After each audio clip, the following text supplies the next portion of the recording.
Hello, everybody out there in Roble X and YouTube land. Welcome back to Diego Knows. I, of course, am Diego, and today we're going to talk some more about Eat, Pray, Love.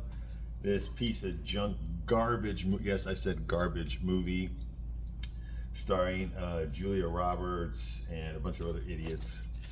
Written by a libtard feminist who hates men, narcissistic. Yeah, Elizabeth Gilbert, who, by the way, wrote Coyote Ugly, in case you didn't know that. Okay, she wrote the article Coyote Ugly, which they turned into a movie in 2000.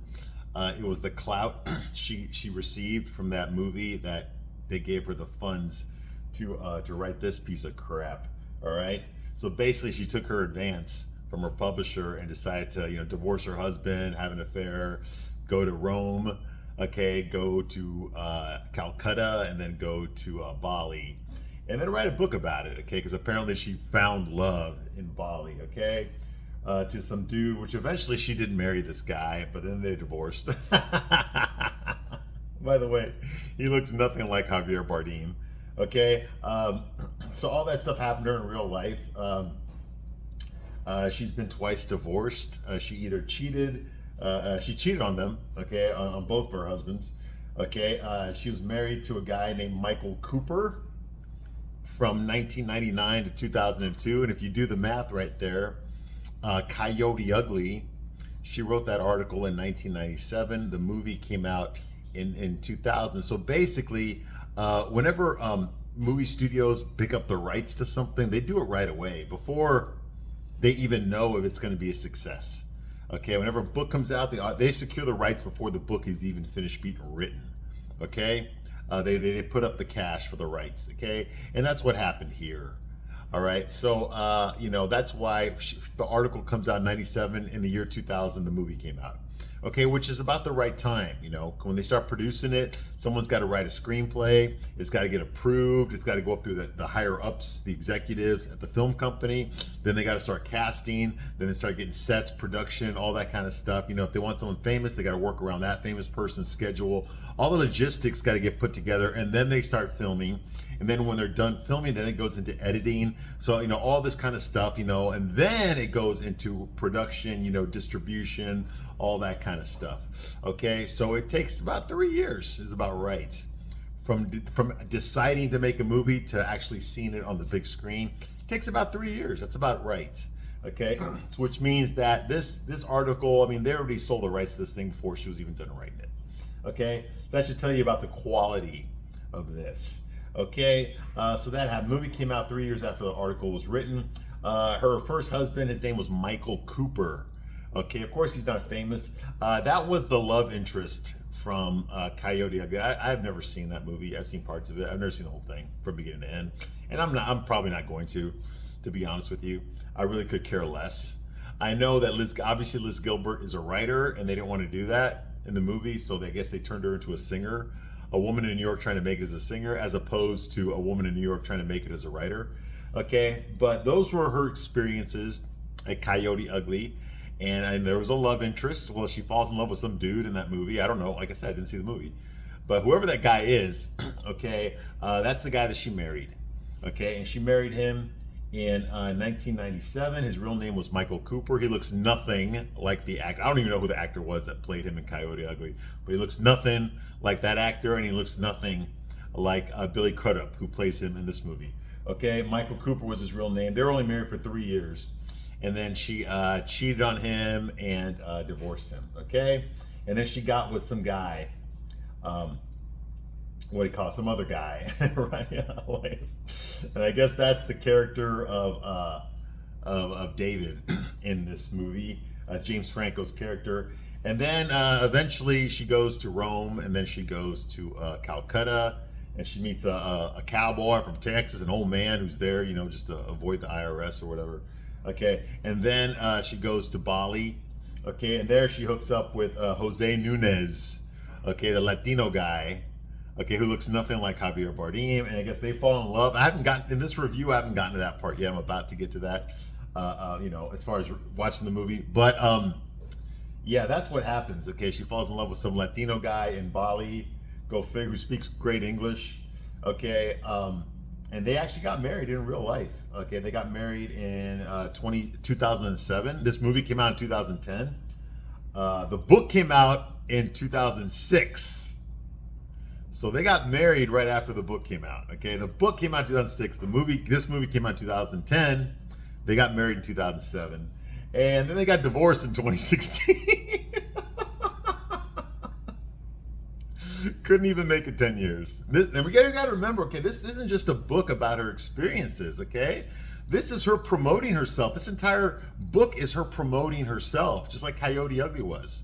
Look at me. Look how incredible my life is. Don't you wish you had my life? Look what I've done. What have you done? Look at the guy that I ended up with. What kind of guy did you end up with? That kind of stuff, okay? It's very superficial. It's very pretentious, okay? And, you know, she's not just writing about her experience. She's showing off this guy, okay? This Jose Nunez, whether he wanted to or not.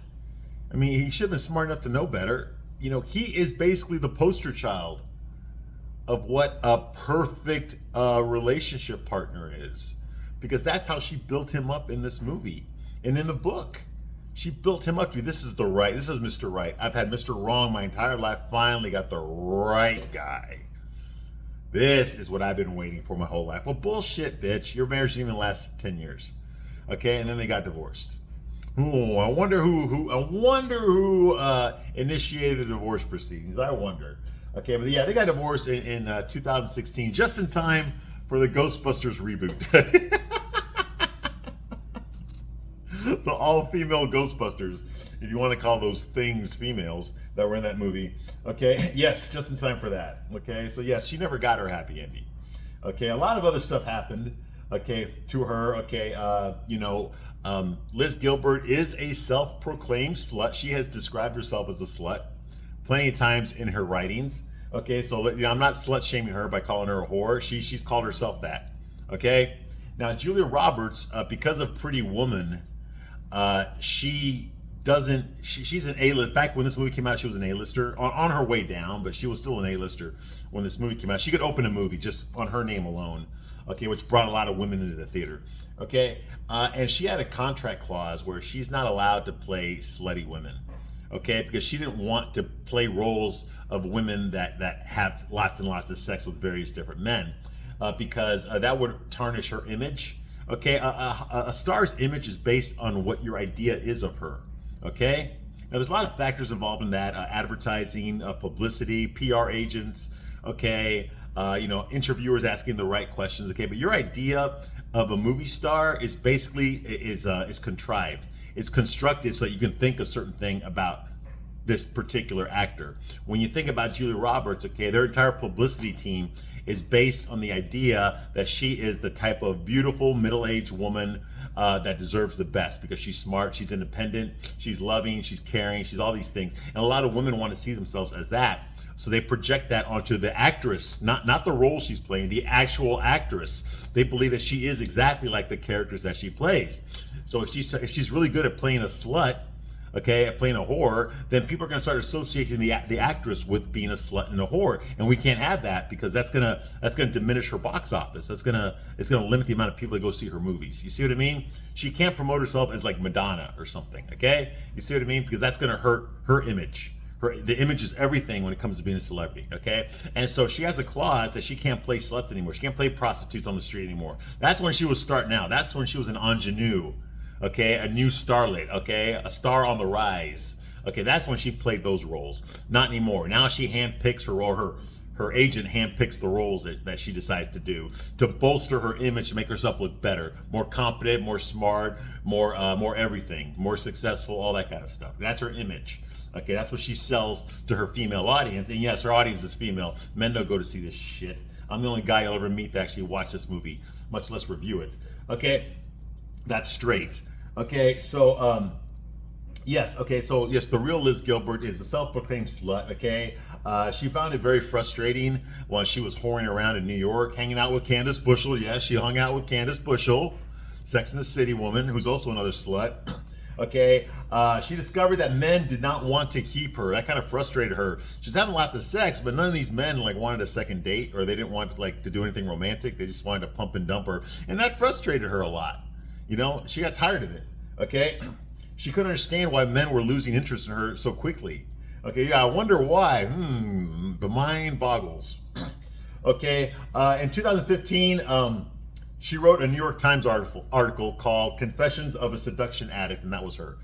She wrote that, okay? That's where she outed herself as the whore that she really was, okay? She couldn't do it before when she was writing Coyote Ugly, because that was supposed to be a good girl in New York, you know, trying to make it. And then, and in this, you can't have her be a slut, okay? Because then you're not gonna feel sorry for her, okay? For her crying about her problems and shit, okay? Despite the fact that it's obvious she created all of her own problems herself. So there's nothing to feel sorry for, okay? But no, she got to be the victim so that you can relate to her and root for her and hope that she gets it. I hope she finds Mr. Right. You look at all the trauma she's been through. You see what I mean? It's all a load of shit. She's been through nothing. She blows everything up, and then she blames men for all of her problems, okay? She never blames herself, okay? And even if she did blame herself, she would never accept the consequences of her actions. So there's no accountability. There's no repercussions, okay? There's no comeuppance, so to speak. All right, for her, okay? Only men experience comeuppance, not women. Okay, so yeah, she married Michael Cooper. That's the guy from Coyote Ugly. The guy that's Billy Crudup plays in this movie, Steven. Okay, that's Michael Cooper in real life. Okay, they married in 1994, not 99, sorry, I was wrong. I misspelled it. 1994, okay, and the love interest from Coyote Ugly, she cheated on him and left him in 2002. That also happened. She married Jose Nunez. That's the Javier Bardem character. Okay, the love interest. Okay, in this piece of shit movie. Okay, and then she left him in 2016. So I knew she left him. Okay, for the person that she was cheating on him with. Okay, so she had an affair for several years, and then finally she made it official. She came out to her husband, and I do mean came out, and divorced him. Okay, she was cheating on him with a woman. Yes, she was cheating on the Prince Charming from this movie. Yes, that character, okay? Javier Bardem's character. Yeah, that guy, she was cheating on him for several years with a woman, okay? And then finally she admitted to, she finally came out. How strong and brave it was. So she divorced Jose Nunez for this bitch named Raya Elias. Now, they didn't technically get married. They had a ceremony, but it wasn't like a wedding, although it is legal to get married, to marry a woman. If you're lesbian marriage is legal now, okay? So they didn't have one of those, okay? But they had like some sort of a ceremony, like a fake wedding in 2017, okay? So like 1 year after, less than a year after her divorce went through, she married this woman, okay? Okay, however, it was not meant to last because this lesbo, Raya, died a year later in 2018. Ooh, boo-hoo-hoo, I'm sorry. She died of cancer, okay? And then what did this do to Elizabeth Gilbert when the love of her life, not the guy from this movie, the guy that she was cheating on, the woman she was cheating on that guy with, that was the love of her life. What did she do when the love of her life is taken away from her cruelly by cancer? What did she do? Well, it's obvious. She becomes straight again, and she starts dating guys again, okay? And that's what she did. She dated a guy named Simon MacArthur, who incidentally was Raya's best friend.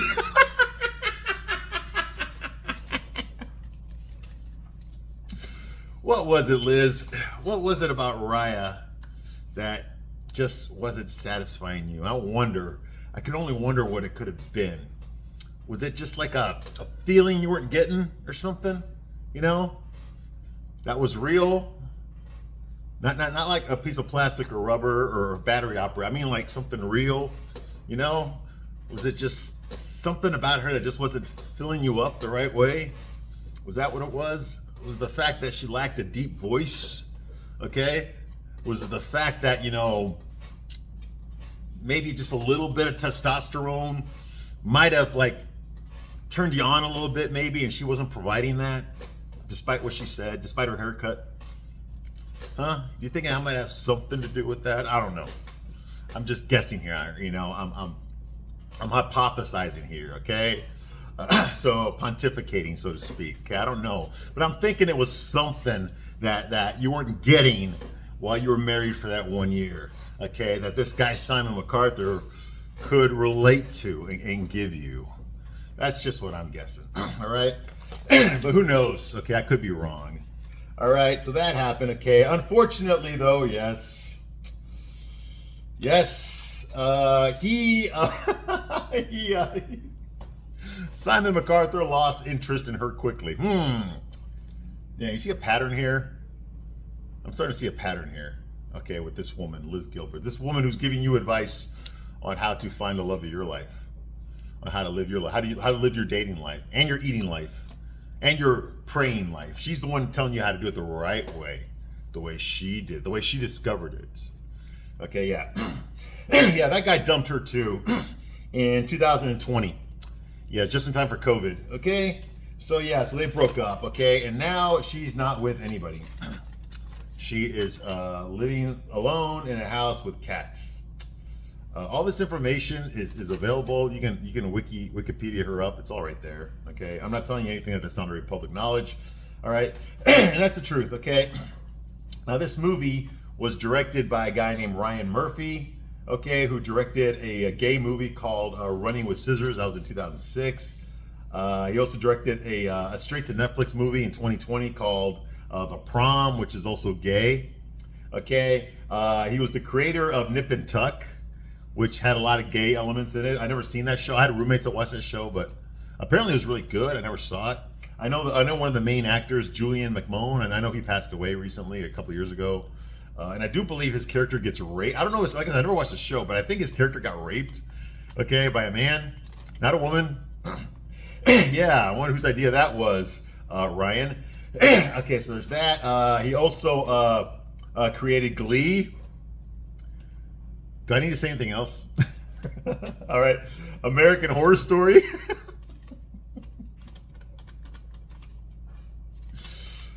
Yes, because nothing says heterosexuality like Lady Kaka. All right. And what's the other guy? I don't remember his name, but the gay guy, dude. What the hell's his name? Well, they're all fucking gay. Whatever. Yeah. And Scream Queens. That's something. Feud, which I actually liked. Feud. That was it was a mini series. Lasted one season. It was the true story of between the feud between Joan Crawford and Betty Davis. It involves the making of Whatever Happened to Baby Jane. That was a great mini. I have it. I bought that mini series. Very good. Okay. Very, very good movie. Very good movie. I recommend that one.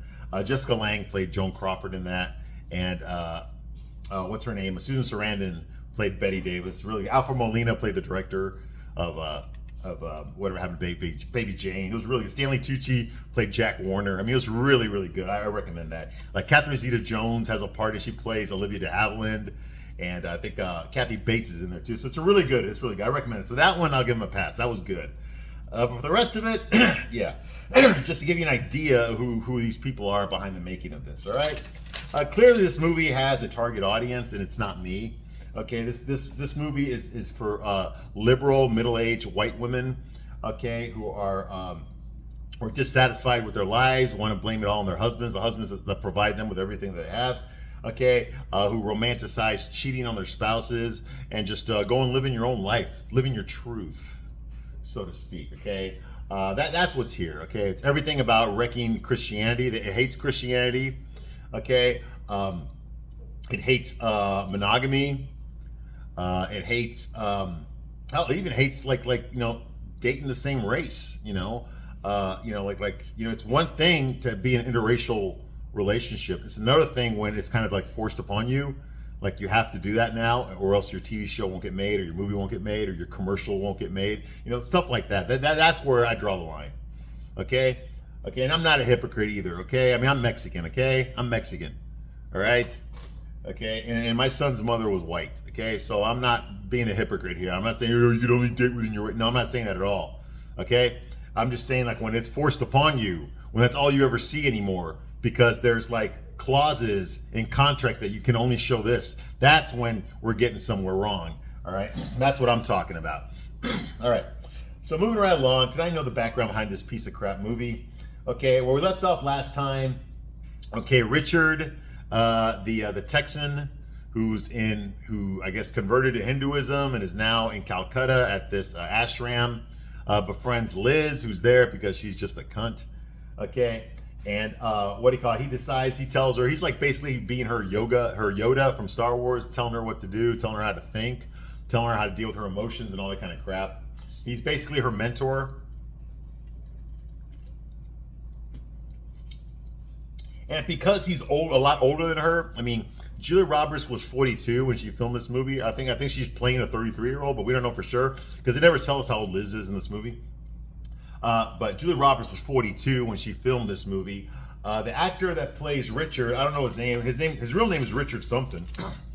I don't know what his real name is, but the actor that plays Richard, okay, he is 63 when he filmed this movie. Okay, so he's a good 21 years older than Liz. So obviously there's not going to be any romance here.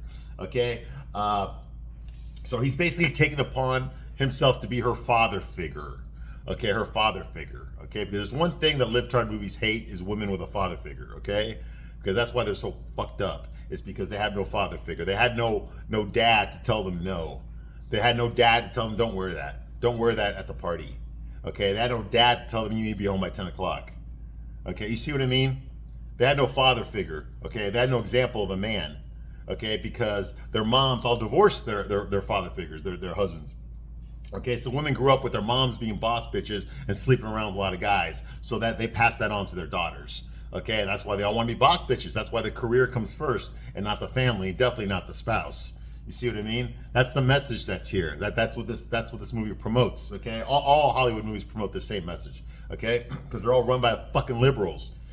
Okay, nothing about like just getting married, having children, being faithful to your husband, and building a life together. Nothing about that. Okay, that's considered racist, and sexist and all that. That's what they label everything that they don't agree with. Okay, a real marriage for the libtards is being, man and wife. Okay, but the man is actually a woman and the wife is actually a man. Okay, and you're allowed to cheat and you're allowed to have kids with other people at the same time. All that kind of that's what's considered acceptable. Okay, for liberals.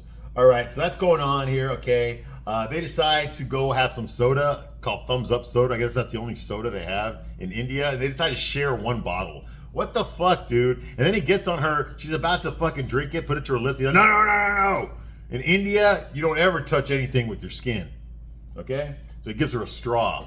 And then what does he do? He grabs the same fucking bottle and puts his own straw in there as well. So we've got two straws sticking out of the same fucking bottle. I guess that's more hygienic, right? Get the fuck out of here. Okay?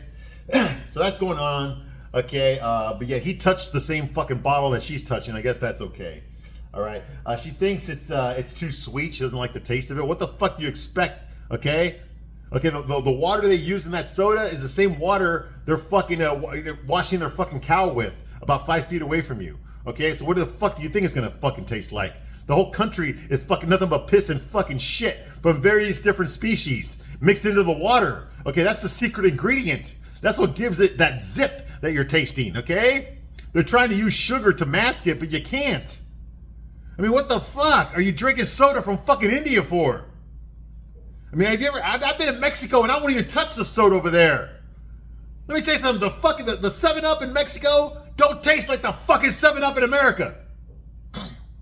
And here you are in India, what the fuck you think is in that water?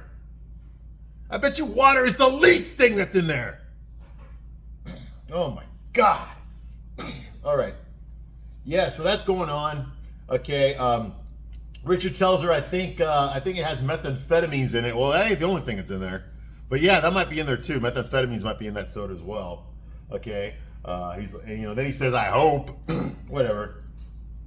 They drink the friggin' soda, okay, and while they're sitting a few feet away from people that are doing laundry, I'm like 10 feet away from them sitting down there drinking the soda, are people like wearing just shorts and shit, because it's so fucking hot they can't wear clothes, okay, walking around barefooted, okay, and there's like a fountain there, okay, where they're washing, they're doing their laundry, they're washing themselves, and they're washing cows, all within like 1 foot of each other. I'm not making that up, okay? You want to talk about non-hygienic?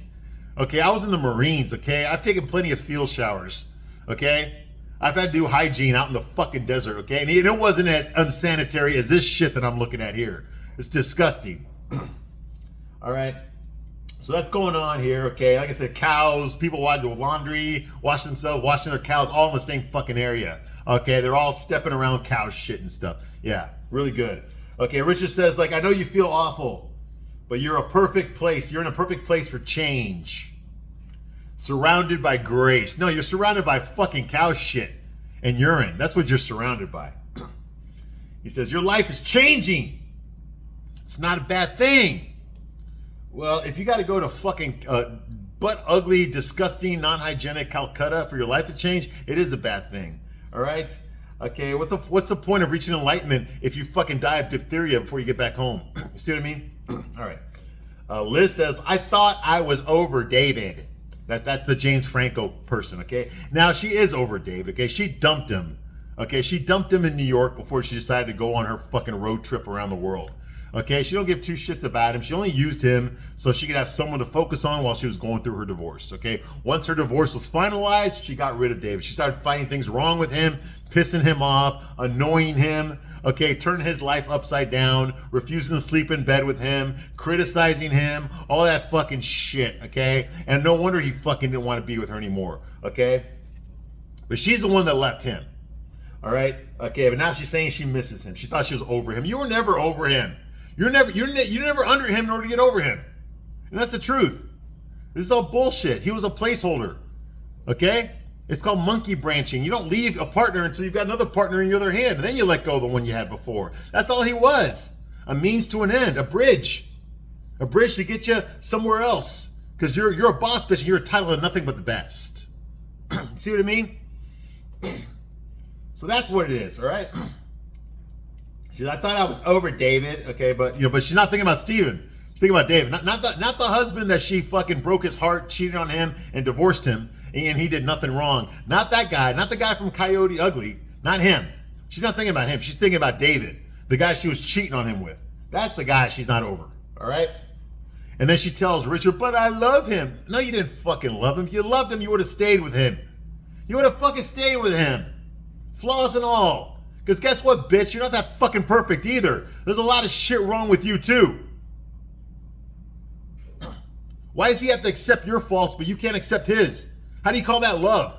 How is that fucking love? Like, I miss him. No, you don't. Okay, you don't miss David, okay? Okay? If you did, you wouldn't have left him. Okay? You're just horny. You're horny and you're fucking lonely. Okay? And they won't let you fucking drink alcohol in India. That's what's wrong with you. You got no fucking wine, your therapist wine.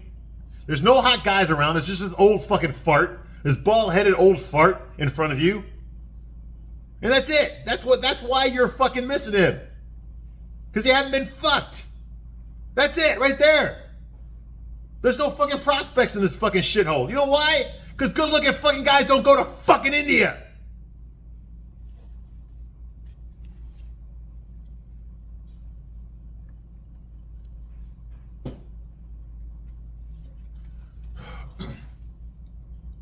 All right, so that's going on here. Richard says, well, if you miss David, then miss him. Send him some transcendental bullshit light and love. And then drop him. So he told her, so if you miss him, then miss him. Just send him some transcendental bullshit love. Some light and love. Just imagine you're sending that to him and then drop him. Like, what the fuck is the point of that? So just imagine that person and imagine yourself sending that person love and then forget about him? How's it going to help you stop missing that person? And like I said, she don't miss him. She don't miss him. She's just fucking horny. That was the last guy that slipped her the high hard one, was David. That's the last guy that did it. And so she's missing that. Okay, so that's going on here. Now, think about Richard. He gets very animated when he talks. He doesn't just say, miss him. He's like, then just miss him. Send him some transcendental bullshit light and love, and then just drop him. Like that. He says it like that, even though he's fucking 63 years old. All right? If you could clear up all that space inside your head there, in your mind that you focus on David, just clear it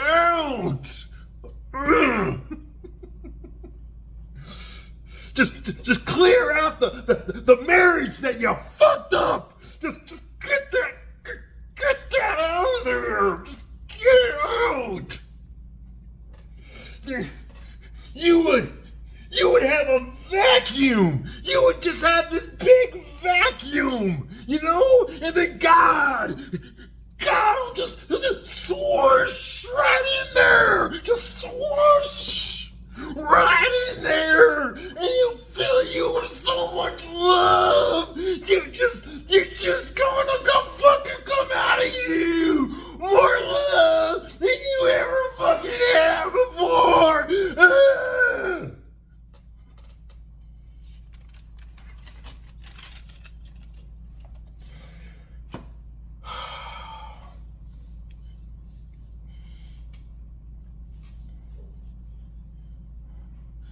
More love than you ever had before. It's gonna give you so much love. You ain't gonna know what to do with it. But you can start with my limp dick beta male 63-year-old cock right here. Just get down here. Just start giving me the love and light. Well, that would have been what happened. Unfortunately, like all the men in this movie, they're all fucking closeted homosexuals. All right, so yeah, I'm not really being hyperbolic here, okay? This is the way he fucking talks to Liz, okay? And it's annoying as fuck. I don't know, was he trying to win an Oscar or something? I don't know. I don't know, but there's a reason he's a character actor. He never the star of anything. He's always like the background. I mean, I remember him. He was in White House Down. That was like a Die Hard ripoff, but it takes place in the White House. He was in that. He was in Step Brothers. Remember that one with Will Ferrell? He was in that too. He's a character actor, okay? He's never the star of it, and that's the reason, because this guy can't really act. He's just. I mean, what the fuck is this, dude? Okay, that's an episode of Power Rangers. That's not a fucking drama about a woman trying to find herself. You see what I mean? Anyway. So she notices that they sell these little religious statues there in India that are covered in AIDS. So this reminds her of David's Ganesh statue. He had a little statue like that in his apartment, his shithole little in between jobs actor apartment, and then she was turned on by it. He had a little statue of Ganesh, the remover of obstacles. I guess that's the fucking Hindu deity, Ganesh, the remover of obstacles. So she remembered that. And looking at those little statues, they reminded her of David some more. Okay. Later on, Richard and Liz talk, and they walk down the filthy fucking bubonic plague streets of India. You know, they're full of tuberculosis and shit. And Liz says, like, when will my grieving phase pass? You know, simple, Liz. Your grieving phase will pass once you start fucking other guys. All right. You know, you're just not in a good place to do it. Okay. You know, Calcutta is not really a place you go to pick up guys, at least not high-value men. All right, okay. And Richard, unfortunately, Richard is about as good-looking as my asshole, so you're probably not gonna get anywhere with him as far as that goes. All right. So Richard tells her, "What you want? You want like because you know he's got to overact everything. What you want? You want like a calendar, like a day on a calendar." Like that, okay? I swear to God, this guy's more of a drama queen than she is, and fucking Julia Roberts is the queen of the drama queens. What the fuck? Okay, he's like, you gotta do the work! Get your butt to the regatta. I guess that's some sort of a fucking prayer room or whatever. You meditate your ass off! Devotion is love. Pick something you want to devote to. This is about you. Bitch, the whole fucking movie is about her. It's always about her. It's about what she can get. It's never about giving to anybody else. This whole fucking movie, okay, is her fucking playing with a fucking vibrator. It's all about what she wants. What can life give her? Not what she can give other people. She don't give a shit about other people. What can people give me? What can God give me? What can men give me? You see, that's the whole fucking movie is about her. You don't have to say that in the fucking script. It's already fucking obvious. And then he tells her, you got control issues, groceries. Because he doesn't call her Liz, he calls her groceries. All right, could get it because she's got baggage, get it? All right, anyway. So later on, that Indian woman shows up again, that young Indian woman, Tulsi, that's her name. She's there. She's an Indian woman, but, you know, she speaks pretty good English. And, you know, her parents are forcing her to marry some fucking 7-Eleven owner. All right, and she doesn't want to do it. She wants to be a boss bitch. She wants to be a psychiatrist in New York. You know, earning 7 figures a year, you know, touring all the TV shows, doing Oprah and all that kind of stuff, you know. She basically wants to be the Indian Dr. Joyce Brothers, okay? Because she's a boss. She wants to be a boss bitch, not marry what's his name? Fucking Mohinder Rakasakanan Patel. Okay, she don't want to marry him, okay, because he's too fucking ugly for her, despite the fact that, I mean, she looks like, you know, I mean, she looks like something that's floating around in my toilet, okay, with glasses on. To make it even better, all right? But but he's too ugly for her, so she's not happy with that. She wants to be a boss bitch like Liz, all right? So she shows, and how do I know this guy's ugly? She shows Liz a picture of how ugly her fiance is, okay? Her 7-Eleven owning fiance, okay? Because, you know, because she's a fox. See, she's good. She's about as good looking as my fucking asshole, okay? Because she's complaining that her fiance is too fucking ugly for her. Okay, that's the pot calling the kettle black there. You should really, really think about what you look like before you start calling people ugly. All right. His family is rich and conceited. Of course, what a coincidence! Rich and conceited. Ooh, wow. Thereby, her life is over at 17. So Tulsi's only 17 years old.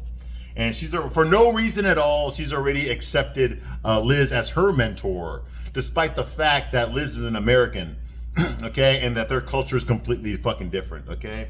Liz goes to the Gita. She sees Tulsi there. She opens her book and tries to copy Tulsi, okay? So in the meditation room where she's praying, she's supposed to be reading from the book, the Vedas, but she can't read it because she never bothered to learn the fucking language before she showed up in Calcutta, okay? And then there's a montage of her, okay, getting dots on her forehead, because I guess that's an important thing over there. Tulsi getting dressed in ceremonial garb for her wedding. They put on these fancy robes for her and all this jewelry and shit that connects to her nose. It's fucking crazy. Okay, we see her fiance. His name, like I said, his name is Mohinder Rakasakaran Patel, or was it Patel Rakasakaran Mohinder, or was it Rakasakaran Mohinder Patel? Who cares? They're all the same guy. Like, look.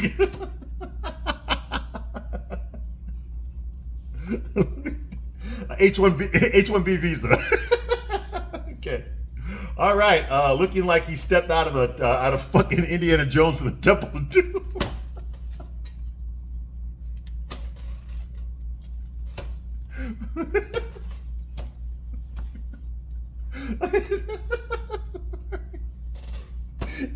Yeah, he looks like he stepped out of Indiana Jones for the Temple of Doom. Kali! Ah!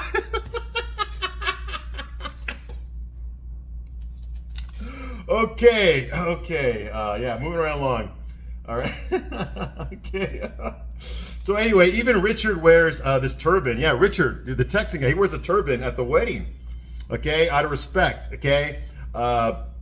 Instead of throwing rice over there, they throw bubonic plague infested flower petals instead. That's how they do the weddings over there. They don't throw rice, they throw the bubonic plague inside of flower petals. Okay, that's what they do over there. Okay, and then they do the electric slide, which is kind of cool. Dun dun dun dun dun dun. You can move it. It's electric. Boogie woogie woogie. Yeah, they do that there. That's also from the ancient Hindu texts. Okay, they do the electric slide, and Tulsi is clearly unhappy with this fucking Mohinder Rakasakaran Patel that her family forced her to marry. Okay, she's clearly unhappy. Okay, she's got a resting bitch face throughout the entire ceremony, just like Liz has all the time. Okay, and this of course reminds Liz of her wedding, and she starts having a flashback of when she married Steven. Okay, her limp dick beta male ex-husband who cries like a fucking baby. Okay, all right. Liz remembers her wedding dance to Steven. Okay. For a woman with only one fucking friend in New York, There sure were a lot of people at her wedding reception, you know, which is kind of weird because there's these big tables there in her memory of the wedding, and yet we know that Liz only had one fucking friend in New York, and that was Delia Shiraz, played by Viola Davis, and that was it. Another boss bitch that disrespects her husband, okay? And that was it. So where the fuck did all these people come from for the wedding? Okay, was Steven really that popular? If he was that popular, okay, why the fuck didn't he have other girlfriends? Anyway, that he could easily rebound. Why would this guy fucking be crying about you leaving him? Okay, see what I mean?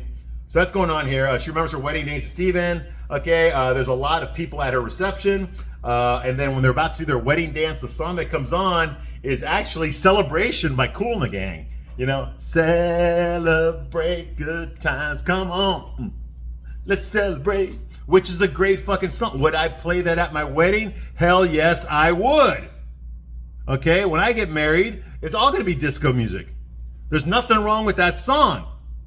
Although technically that song came out in 1980 and disco did die like in the summer of 79 was when it officially died, so it was too late. Okay, they already made the song, they had to release it. Okay, but disco was like dead already, which kind of sucks because in this house, disco's never dead.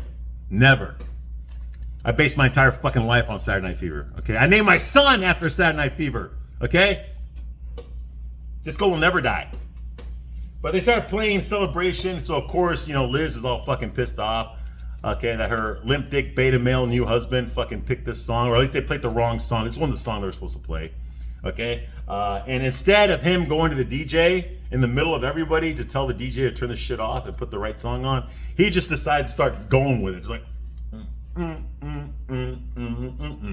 woohoo, you know, and that makes everybody laugh, and that makes her laugh to see what a fucking retard husband she has, you know, and all that. Okay, Liz hates it. Liz hates that song, by the way. She hates a Celebration by Kool and the Gang because she's fucking racist. Okay, so Steven decides to dance to it instead of yelling at the DJ. Okay, Liz realizes that she married a limp dick beta male who can't fucking dance. Okay, not even the karate kicks that he does in the middle of his dance get her wet. Okay, yeah, not even the fucking karate kicks that he does. He does karate kicks during the dance. Yeah, that's what she married. Okay, even that doesn't fucking get her wet. Okay, she of course does no dancing because that's beneath her. Okay, she's a boss bitch. She's not a dancer. Okay, sure as fuck not gonna dance with her husband on her own fucking wedding. What the fuck you think?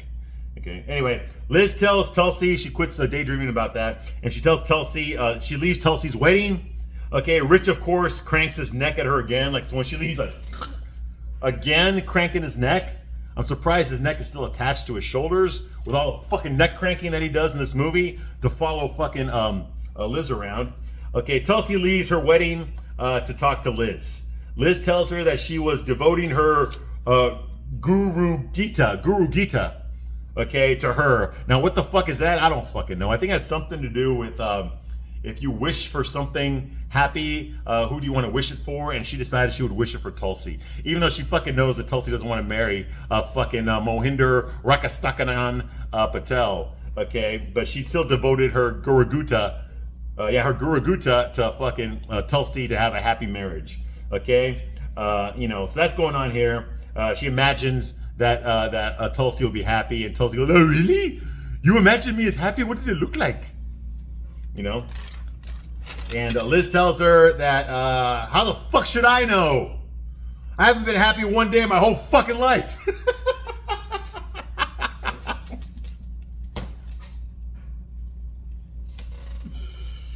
Yes, Liz is fucking resting bitch face 24/7. And then after she said that, she says, "I saw both of you looking at each other with fake love and kindness." That's what it looks like. So she made that up as well. So she doesn't even believe that Tulsi's gonna be happily married, okay? So Tulsi says, "Thank you, Liz. That helps me to believe I'll fuck up my marriage just like you did." Yeah. And that fucking happened. Okay, I'm going to stop my review right here, but I'll be back to continue my review of this piece of shit movie. Thank you very much for watching this long, and I'll see you soon on the next one. Bye.